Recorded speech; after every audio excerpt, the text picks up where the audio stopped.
প্রিয় শিক্ষার্থীরা, তোমরা কেমন আছো? হ্যাঁ, আমি আজকে আবার আসছি। তো আজকে গল্প করা যাবে না, আমি প্রতিদিন গল্প করলে সমস্যা আছে, বুঝতে পারছো তো?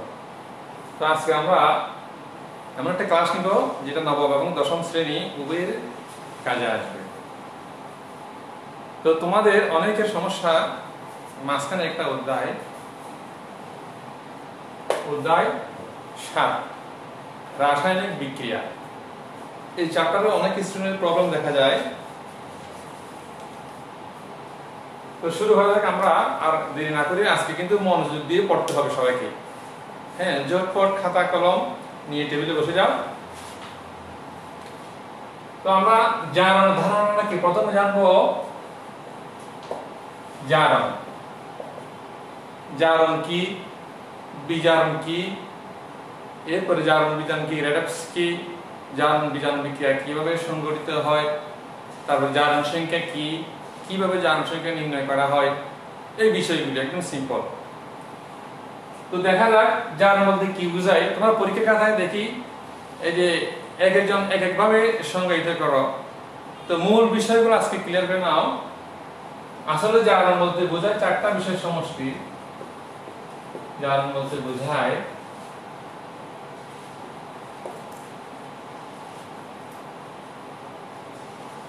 কি বোঝায়? ইলেকট্রন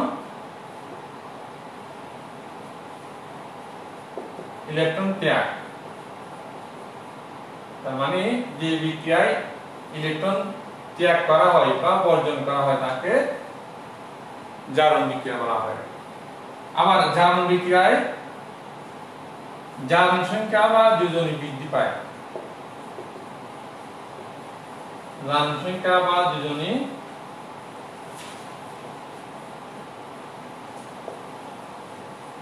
বৃদ্ধি পায়।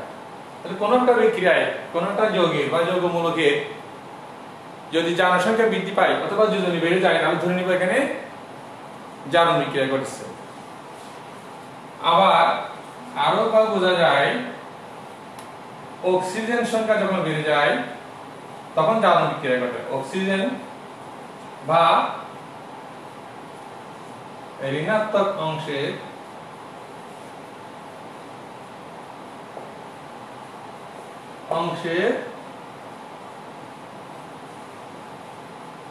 অনুপাত বৃদ্ধি।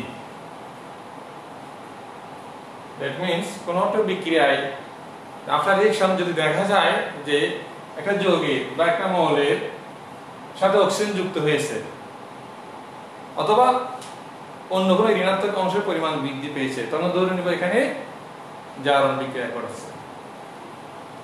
আবার আরো একটা উপায় বোঝা যায়, হাইড্রোজেন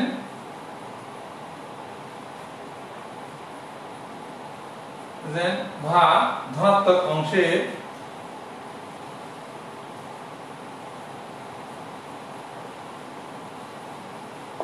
পরিমাণ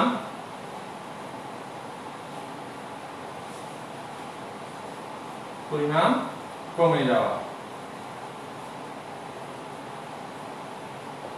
বা অনুপাত হ্রাস পায়।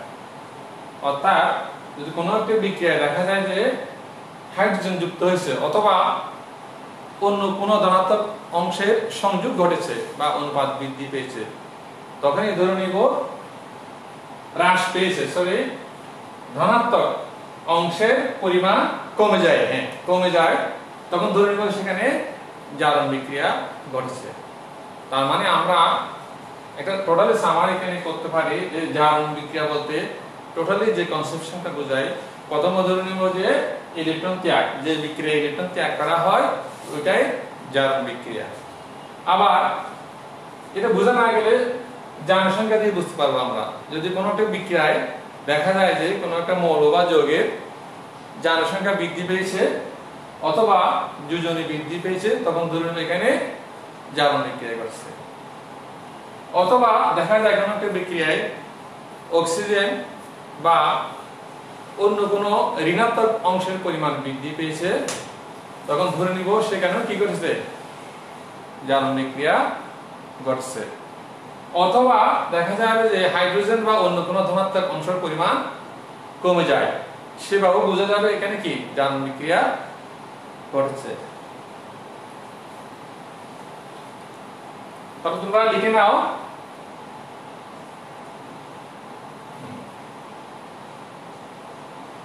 এরপরে বিজারণ কি? আমি এখানে শুধু বিজারণ লিখি, যেটা আমার লিখতে এখানে সুবিধা আছে। ইলেকট্রন গ্রহণ বোঝায়, তার মানে যে বিক্রিয়া ইলেকট্রন গ্রহণ করা হবে তাকে বিজারণ বিক্রিয়া বলা হয়। আবার জনসংখ্যা বা যোজনী যখন কমে যায়, এখানে বৃদ্ধি পায়, ওই জায়গায় কি হবে? হ্রাস পায় বা কমে যায়। আবার অক্সিজেন বা ঋণাত্মক অংশের পরিমাণ কমে যায়, এখানে বৃদ্ধি লিখছি না, এটা হবে কি কমে যায়, কমে যায় বা হ্রাস পায়। আবার হাইড্রোজেন বা ধনাত্মক অংশের পরিমাণ এখানে বৃদ্ধি পায় হবে বা বেড়ে যায়। তার মানে আমরা কি বুঝলাম? বিজারণ বিক্রিয়া বলতে বোঝায় যে বিক্রিয়ায় ইলেকট্রন গ্রহণ করা হয় তাকে বিজারণ বিক্রিয়া বলে। আবার যে বিক্রিয়ায় জনসংখ্যা বা যোজনী হ্রাস পায়, আফটার রিঅ্যাকশন যদি দেখা যায় কোন একটা মৌল বা যৌগের জনসংখ্যা যদি কমে যায় বা যোজনী কমে যায়, তাহলে ধরে নিব কি এখানে বিজারণ বিক্রিয়া ঘটছে। আবার এভাবে বোঝা যায় অক্সিজেন বা ঋণাত্মক অংশের পরিমাণ যদি কমে যায়, তাহলে এটা অবশ্যই কি ঘটছে? বিজারণ ঘটেছে। আবার হাইড্রোজেন বা ধনাত্মক অংশের পরিমাণ বৃদ্ধি পেলে ধরে নিব সেখানে কি ঘটছে? বিজারণ বিক্রিয়া ঘটেছে। তাহলে এবার আমরা একটা উদাহরণ দিয়ে বলি, সহজ একটা উদাহরণ দিই।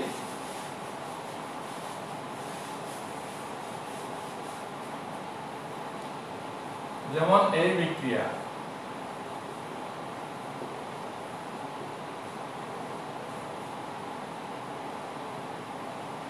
সোডিয়াম এবং ক্লোরিন। এখানে দেখো মুক্ত অবস্থায় মৌলের জনসংখ্যা 0, potassium sodium, potassium sodium calcium magnesium. Before reaction, এটা কোনো যৌগের সাথে নাই, দ্যাট মিন্স ফ্রি অবস্থায় আছে, মুক্ত অবস্থায় থাকে, ওই অবস্থায় সাধারণত যোজনী 0 ধরা হয়। এরপরে একে পরমাণু দ্বারা গঠিত অণুসমূহ, যেমন ক্লোরিন, দুইটা ক্লোরিন পরমাণু দিয়ে একটা ক্লোরিন অণু গঠিত হয়। ওই সকল যৌগের ক্ষেত্রেও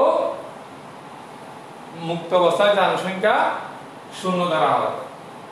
যেমন ক্লোরিন, অক্সিজেন, নাইট্রোজেন, হাইড্রোজেন, এগুলো যদি এইভাবে থাকে, বিক্রিয়ার সাথে যদি এইভাবে থাকে বা এগুলো যদি এইভাবে থাকে, হ্যাঁ, এখানে যৌগ অবস্থা নাই কিন্তু ফ্রি অবস্থায় আছে, তখন এগুলোর জনসংখ্যা কি ধরা হবে? সাধারণত 0 ধরা হয়। তাহলে এটার জনসংখ্যা কত হবে? 0। একটু পরে আমি জনসংখ্যা কিভাবে নির্ণয় করে সেটা বলে দিব। তোমরা খাতায় লিখতে থাকো। তাহলে এই জায়গায় ক্লোরিনের জনসংখ্যা -1, এখানে সোডিয়ামের প্লাস। তার মানে কি বোঝা গেল? প্লাস সংখ্যা বড় নাকি মাইনাস সংখ্যা বড়? অবশ্যই প্লাস সংখ্যা বড়। তার মানে এখানে ছিল 0, এখানে হয়ে গেছে +1। তার মানে জনসংখ্যা বৃদ্ধি পেয়েছে। এই 0 থেকে আমি এবার দিকে চিহ্নটা এইভাবে দিয়ে দেখা হয়, এভাবে দিচ্ছি, এভাবে দিলাম, এই সোডিয়ামকে আমি ইন্ডিকেট করলাম।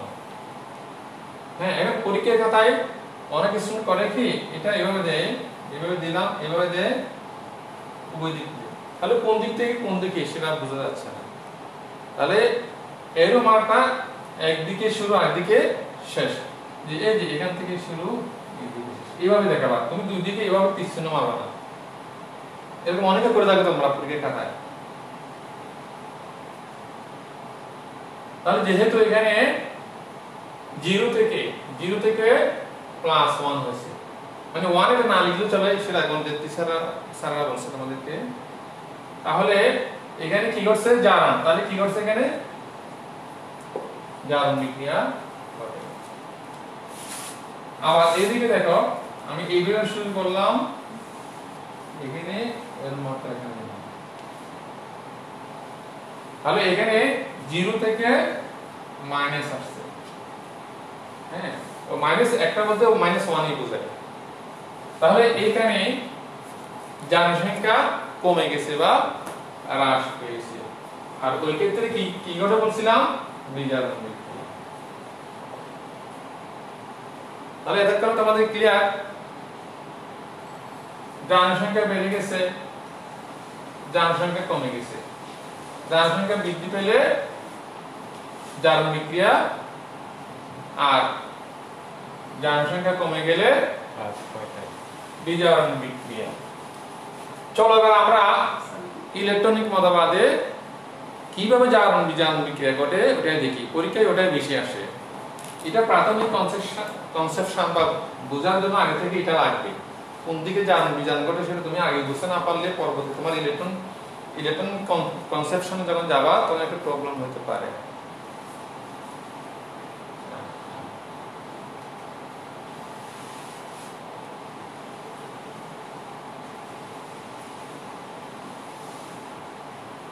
আমরা ইলেকট্রনিক মতবাদ,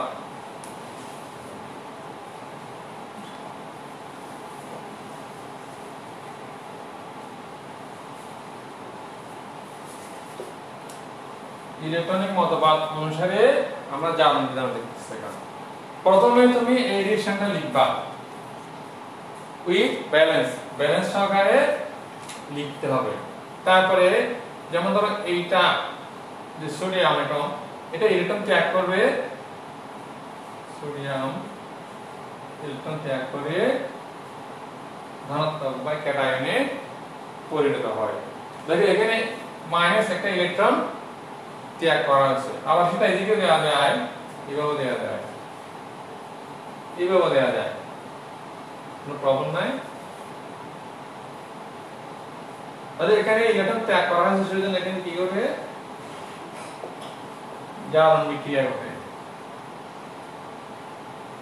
আবার দেখো ক্লোরিন Cl2 প্লাস, এখানে কিন্তু ক্লোরিন পরমাণু দুটো, আমি বলছিলাম আগে Cl2 লেখার অর্থ হচ্ছে দুটো ক্লোরিন অ্যাটম সংযুক্ত হয়ে ক্লোরিন অণু গঠন করে।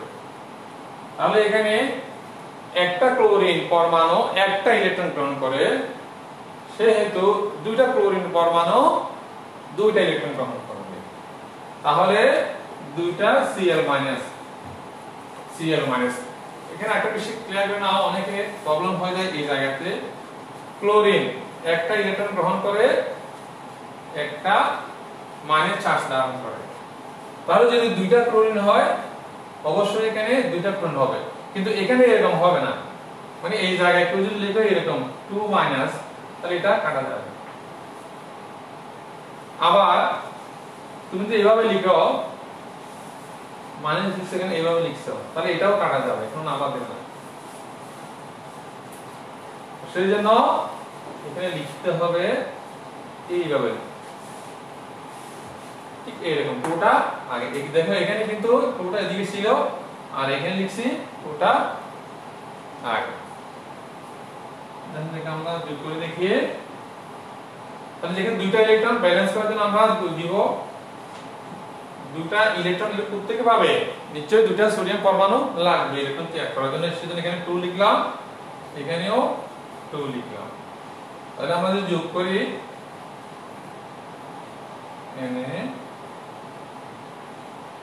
দেখো এখানে -2 +2, এখানে আর লাগবে না, এটা চলে যাবে। হ্যাঁ, আমি বোঝার জন্য কাটাকাটি লিখলাম, তোমরা পরিষ্কার করে খাতায় লিখলেও চলবে পরীক্ষার খাতায়। এরপরে দেখো 2 Na plus Cl minus. That means তুমি আলটিমেটলি এটা এভাবে লিখতে পারো, 2Na। এইটাই হচ্ছে ইলেকট্রনিক মতবাদ। এই এটা পরীক্ষায় ইলেকট্রনিক মতবাদটা বেশি আসে এবং এখানে তোমরা বেশি ভুল করে থাকো। চলো আবার আমরা একটা জনসংখ্যাটা দেখে নেই, তারপরে আবার একটা জারণ বিজারণ বিক্রিয়া দেখাবো।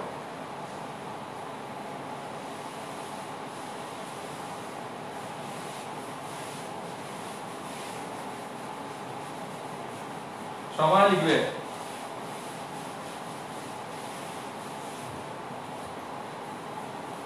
জারণ সংখ্যাটা কি?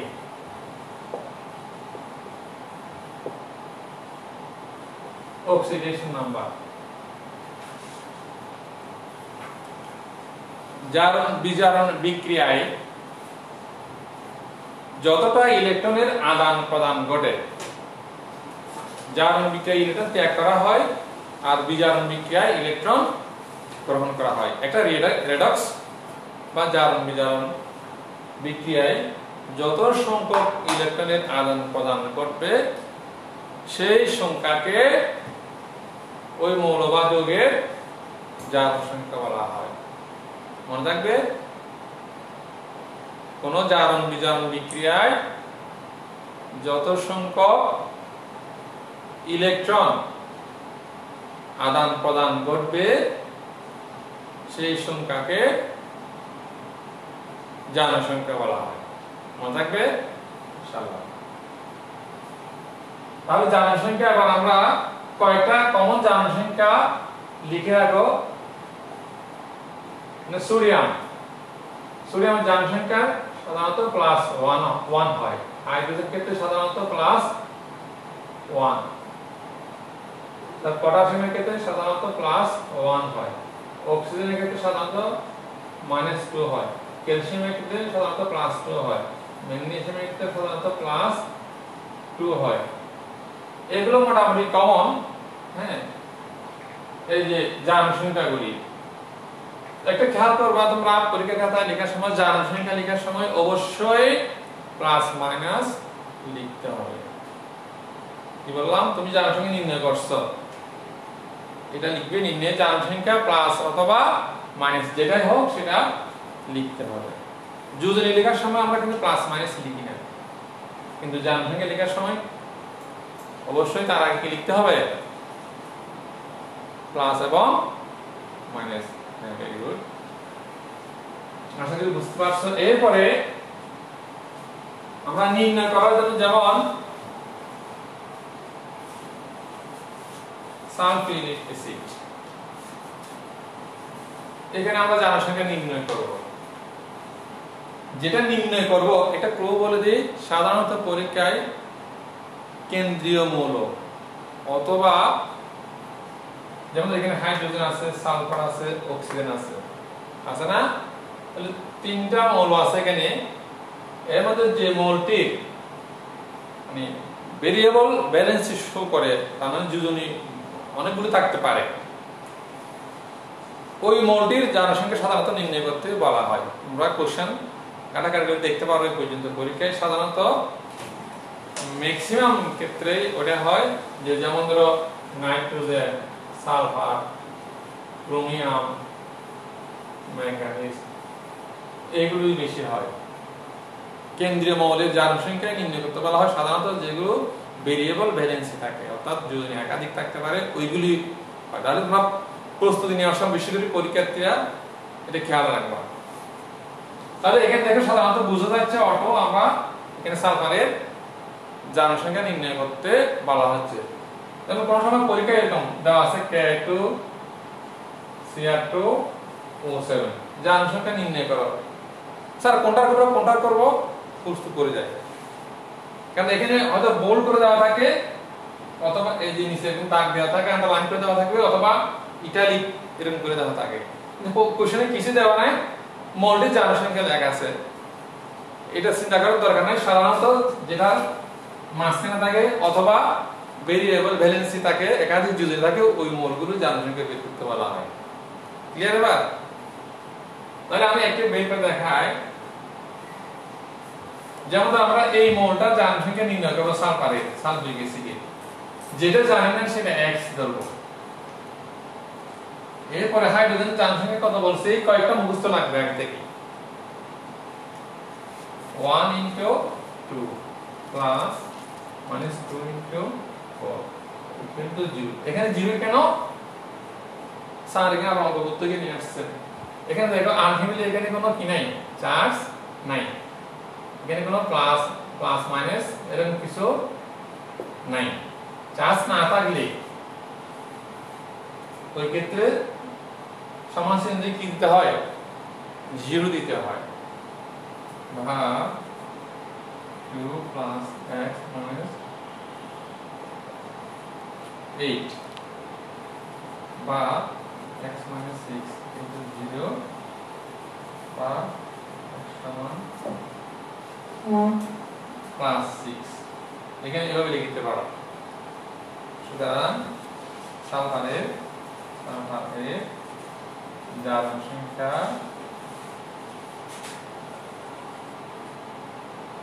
কত হবে? প্লাস 6। এটা আমার আনসার। ক্লিয়ার? বুঝতে পারছো?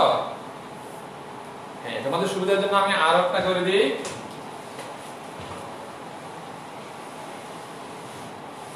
হ্যাঁ, লিখো। যারা এখনো পরে আসছো তারা লিখো।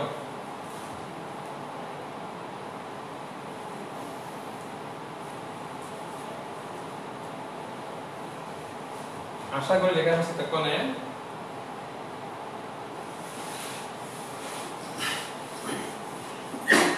যেমন এটা নির্ণয় করবো আমরা,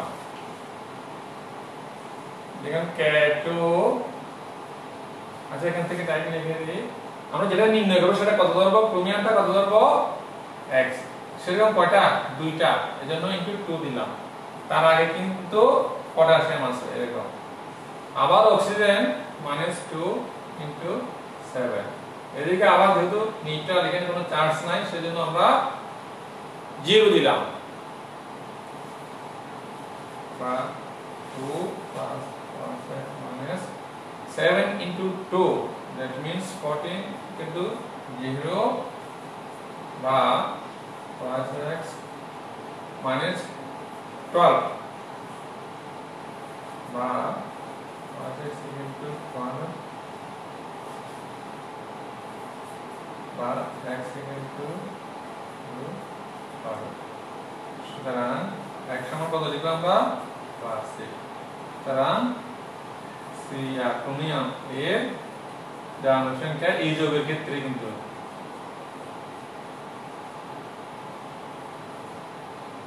প্লাস 6। এক এক যৌগে এক এক ধরনের জারণসংখ্যা হতে পারে। যে যৌগে বলা হবে ওই যৌগের ক্ষেত্রে জারণসংখ্যা নির্ণয় করতে হবে। তাহলে আমি 2টা করে দেখাইছি, আর একটা দেখাই ছোট থেকে।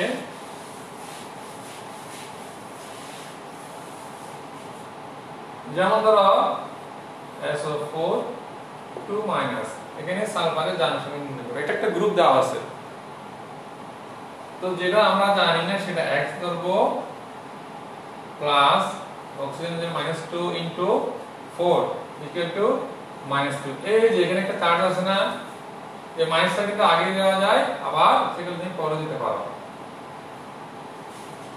এই যে এখানে একটা -2 আছে, নেগেটিভ চার্জ আছে 2টা, সেজন্য সমান চিহ্ন ডান দিকে আমরা -2 লিখলাম। এর আগে কিন্তু আমরা এখানে 0 লিখছিলাম, এদিকে সমান চিহ্ন দিয়ে ডান দিকে 0 লিখছিলাম। এখানে কিন্তু -2 লিখছি কারণ এখানে চার্জ আছে, আগেগুলোতে চার্জ ছিল না, সেজন্য 0 লিখছি। বা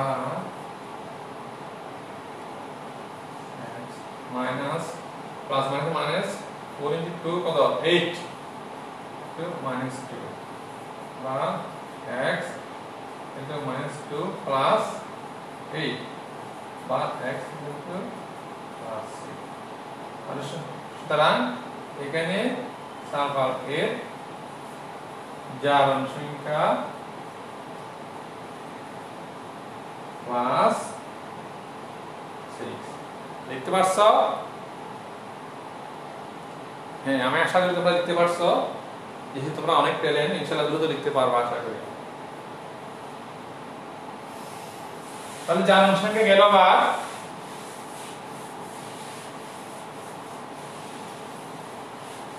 আরো একটা জারণ উদাহরণ দিই।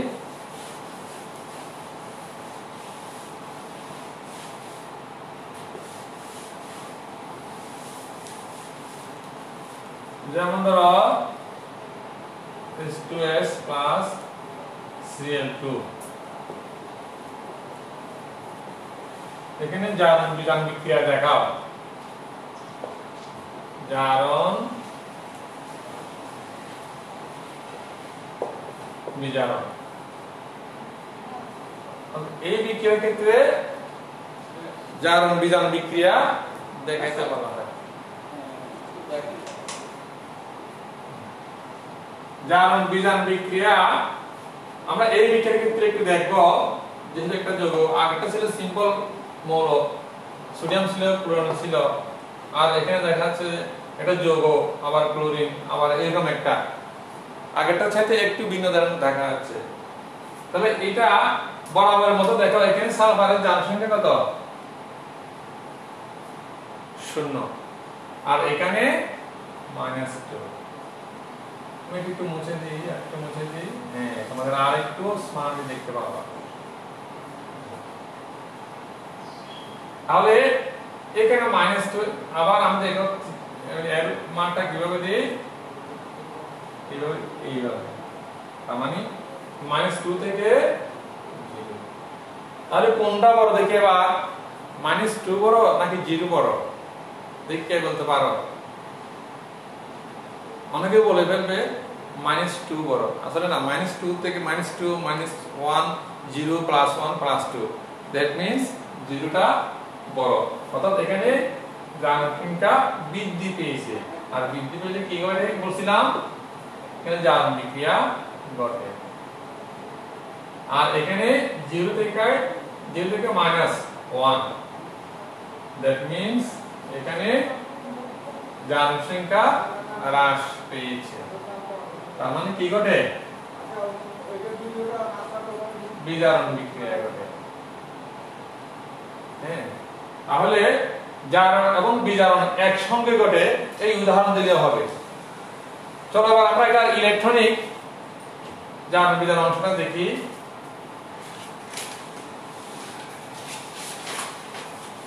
প্রথমে বলছিলাম বরাবরের মতো ব্যালেন্স সহকারে রিঅ্যাকশনটা লিখবো আমরা। এটা ইলেকট্রনিক মতবাদ,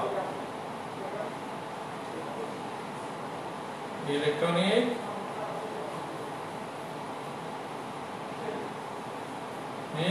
মতবাদ। ইলেকট্রনিক মতবাদ অনুযায়ী এই বিক্রিয়ার আমরা জারণ বিজারণ দেখাবো। প্রথমে এটা ভেঙে লিখবো 2H প্লাস মাইনাস। দেখো এখানে কিন্তু দুইটা অক্সিজেন, দুইটা ইলেকট্রন যুক্ত হয়ে গেছে, মাইনাস চার্জ যুক্ত হয়েছে। তাহলে সেটা ইলেকট্রন, এই বাড়তি দুইটা ইলেকট্রন ত্যাগ করতে পারে, সেজন্য দুইটা ইলেকট্রন ত্যাগ করে চার্জ মুক্ত হয়ে গেছে। তাহলে এখানে যেহেতু ইলেকট্রন ত্যাগ করছে, সেজন্য এখানে কি ঘটছে? জারণ বিক্রিয়া ঘটছে। হ্যাঁ, গুড। এরপরে আবার এই যে ক্লোরিন আছে না, এখানে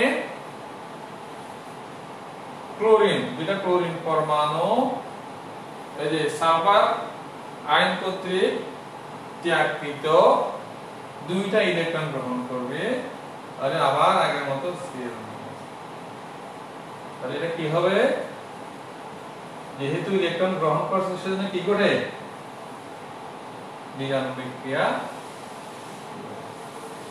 তো আমরা যোগ করব, যেখান থেকে ভাঙছি, এই যে খেয়াল করবা স্যার কোন জায়গা থেকে যোগ করব, এই জায়গা থেকে যোগ করব। আমরা এখান থেকে ভাঙছি না, খেয়াল করো একটু।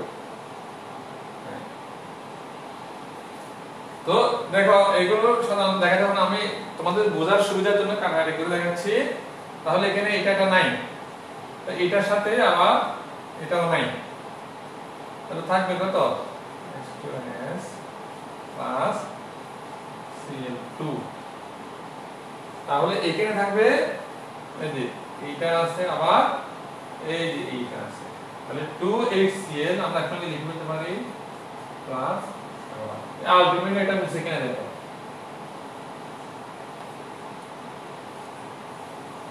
বুঝে গেছে? হ্যাঁ, আশা করি তোমরা বুঝতে পারছো। আজকে কোনো গল্প গুজব করলাম না, যেহেতু প্রতিদিন গল্প গুজব করলে একটু সমস্যা আছে, বুঝতে পারছো? তো সেই জন্য আজকে জারণ বিজারণটা বুঝে দিলাম, যেহেতু এটা একটা ইম্পর্টেন্ট বিষয়। এটা booth of student class 9 and 10 যারা এসসি পরীক্ষা দিবে তারা তো ক্লাস এমনিতে কম পাইছো, তাদের জন্য বেশি ইম্পর্টেন্ট। আচ্ছা, এবার আমরা আজকে যা পড়াইছি তার একটু সামারি করে দিই, মনে আছে কিনা, কার কার মনে আছে? কার কার মনে আছে আমাকে কমেন্ট করে জানাও। আজকে পড়াইছি জারণ বিক্রিয়া। জারণ বিক্রিয়া কি, বিজারণ বিক্রিয়া কি, আর জারণ বিক্রিয়ার বৈশিষ্ট্য, 4টা বৈশিষ্ট্য আমি লিখে দিলাম। অনুরূপভাবে বিজারণ বিক্রিয়া চেনার জন্য 4টা বৈশিষ্ট্য লিখে দিলাম। এরপরে সোডিয়াম ক্লোরাইড, সোডিয়াম এবং ক্লোরিনের সাথে একটা বিক্রিয়া দেখিয়ে জারণ বিজারণটা আমরা বুঝাই দিলাম। এরপরে আবার জারণ সংখ্যা লাগবে তোমার, যে জারণ সংখ্যা বৃদ্ধি হয় কম হয়, তাহলে আমি জারণ সংখ্যা বাড়ছে না কমছে কেমনে বুঝবো?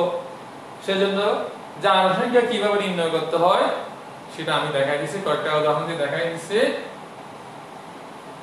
এরপরে আবার আরো একটা একটু আগেরটা চাইতে আরেকটু যৌগ অবস্থায় জারণ কিভাবে ঘটে, যেমন H2S এবং ক্লোরিন, হাইড্রোজেন সালফাইড এবং ক্লোরিনের সাথে একটা জারণ বিক্রিয়ার ইলেকট্রনিক মতবাদ অনুসারে দেখাই দিচ্ছি। আবার তীরচিহ্নের উপরে আমরা দেখাই দিচ্ছি কিভাবে জারণ বিজারণ ঘটে। একই সঙ্গে জারণ বিজারণ ঘটে ওই কোশ্চেনও আসতে পারে, যে দেখাও যে একটা বিক্রিয়া লেখা থাকবে, এই বিক্রিয়ায় জারণ বিজারণ যুগপৎ ঘটে, এভাবে লিখে দিলে হবে, ইলেকট্রন মতবাদ লিখে দিলে হবে, উপরে ওটা অংশের তীরচিহ্ন টেনে দেখাই দিলে হবে যে এখানে এইভাবে জারণ বিজারণ একসঙ্গে ঘটে। জারক বিজারক পদ্ধতিতে একত্রিত ইলেকট্রন জারক পদার্থগুলি গ্রহণ করে। আরেকটা বিষয় এখানে মনে রাখবা, জারক বিজারক ক্লোরিন, অক্সিজেন, হ্যাঁ, ইলেকট্রোনেগেটিভ মৌলগুলো জারক পদার্থ যেগুলো ইলেকট্রন গ্রহণ করে। আর তড়িৎ ধনাত্মক মৌলগুলা যেগুলো ইলেকট্রন ত্যাগ করে এগুলো হচ্ছে সাধারণত জারক। এগুলো সাধারণত কি বিজারক, এগুলো হচ্ছে বিজারক। এগুলো হচ্ছে কি ঋণাত্মক মৌল যেগুলো ইলেকট্রন গ্রহণ করে সেগুলো হচ্ছে কি জারক, আর যেগুলো ইলেকট্রন ত্যাগ করে সেগুলো হচ্ছে কি বিজারক। তাহলে বিজারক ইলেকট্রন ত্যাগ করবে, জারণ সেই ইলেকট্রন গ্রহণ করবে। সুতরাং জারণ বিজারণ বিক্রিয়া একই সঙ্গে যুগপৎ ঘটে। তাহলে এগুলো ব্যাখ্যা করলাম। এবার কিছু হোমওয়ার্ক দিই, যা পড়াইলাম এটা একটু গোছাই নি, তার আলোকে তোমরা এই প্রশ্নগুলো খাতায় সুন্দর করে একদম সাদা কাগজে নোট করে রাখবা, যখন স্কুল খুলবে তখন আমাকে দেখাবো।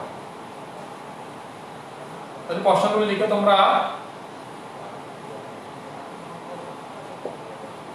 জারণ বিজারণ বিক্রিয়া কি,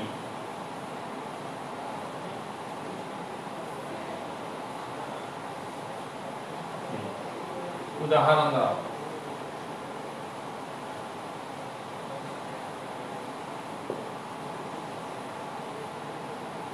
এবারে জারণ সংখ্যা নির্ণয় করো।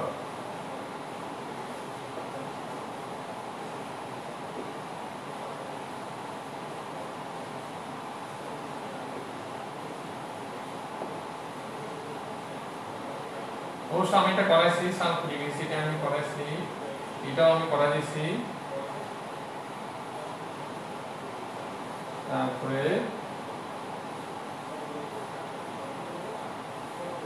মনে করো আমি এখানে কিছু দাগ দিয়ে কোনটা বের করবো স্যার, ওই যে বলছিলাম না সাধারণত কেন্দ্রীয় পরমাণু অথবা যেটা ভেরিয়েবল ব্যালেন্স থাকে এটা। তারপর দাগ দিয়ে রাখলাম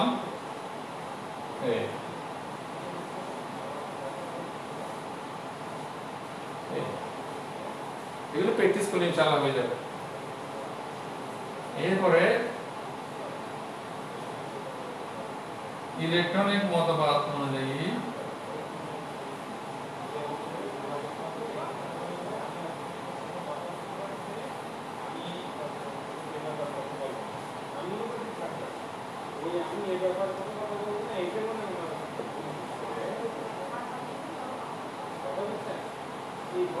জারণ বিজারণ বিক্রিয়া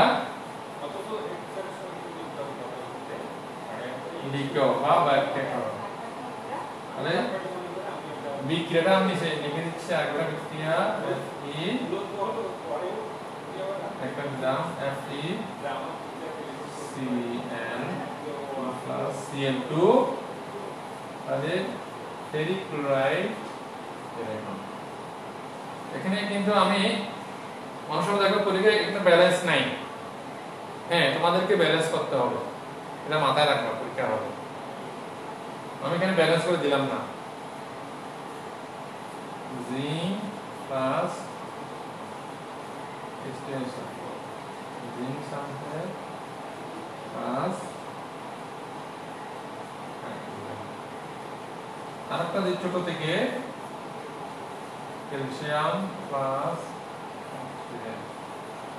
ক্যালসিয়াম অক্সাইড। এই তিনটা হোমওয়ার্ক দিলাম, একটু লিখে নাও তাড়াতাড়ি।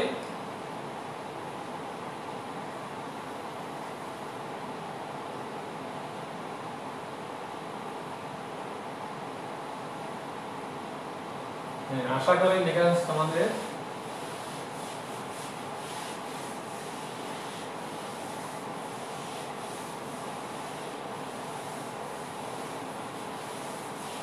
এটা লিখে যারা বাকি আছে তার আগে আমি তোমাকে থ্যাঙ্কস দিয়ে রাখি। এতক্ষণ ধরে তোমরা ক্লাসে প্রেজেন্ট ছিলে সেজন্য তোমাদেরকে একটা ধন্যবাদ। সবাই সুস্থ থাকবে, বাসায় থাকবে এবং নিরাপদ থাকবে। আবারও সবাইকে ধন্যবাদ।